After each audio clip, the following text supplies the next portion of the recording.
I want to show you how to do a couple more things, and I realize I'm out of space.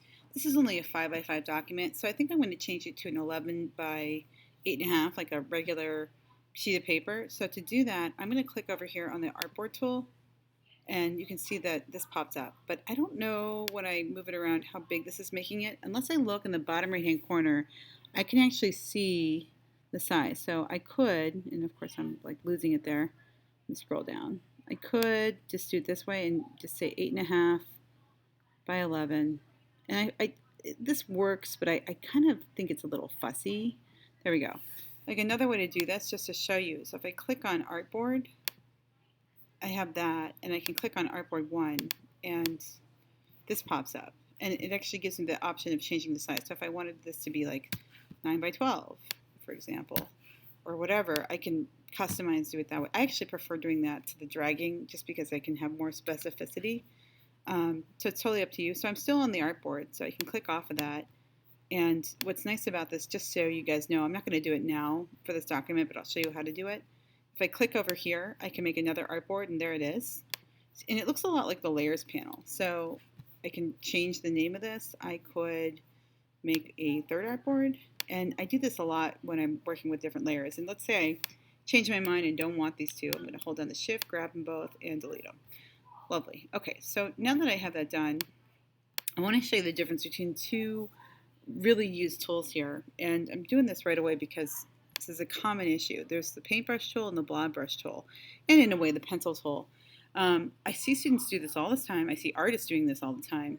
Here's what not to do. So I've got my brush tool, right? And if I want to make the brush bigger, I'm going to right bracket. So look at your letter P, go to the right, and the left bracket will make it smaller, right bracket will make it bigger. It's probably going to be the color black because that's the fill I have. Let's just see. Yep. And the mistake or the common misconception I get from a lot of students or people is they'll draw something and they'll think that that's a shape. Okay, it looks like a shape, doesn't it? But if I actually click on it, it's a mess. It's a whole mess of paths. Okay, so let's say I actually wanted to turn this into a shape. Don't leave it like this. This is actually what this really is. If I go ahead and change my stroke size, let's do that right now.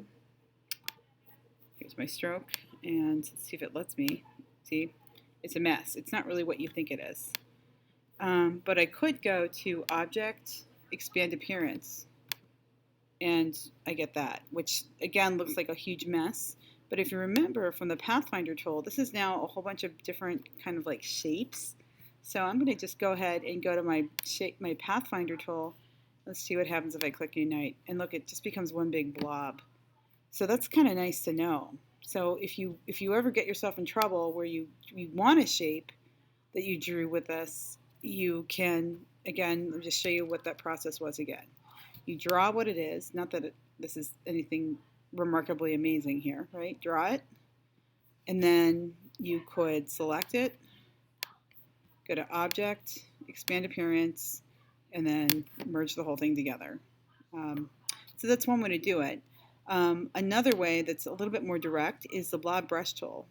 This looks like it's doing, again, the exact same thing. Again, right bracket tool makes things bigger, left bracket tool makes them smaller. But the difference here is instead of getting paths, when I click on that, you can see that that's actually just one big blob. It's literally its own shape already. It didn't make something. And I think what's interesting about this, I think, like if I draw along with it, it just goes ahead and blends it all in together. That didn't become a separate shape on the side there. So that's pretty cool. So I don't have to do all that extra work. And then if I wanted to, I could come in like with my eraser tool and I could do like a reductive kind of process where now all of a sudden I can create whatever with this. See? And now these are different things. So you can actually create a really, I would say, strong looking design pretty quickly just by doing that. You wouldn't be able to do it with the paintbrush tool without, let me just show you. So if I make this, again, big old mess, looks like a big blob, yay. And if I come in with the eraser tool and I do the same thing, you would think it would look something like, right, this. Who knows what this is? But that's not what happens because you're not really editing a blob, you're editing all these different paths.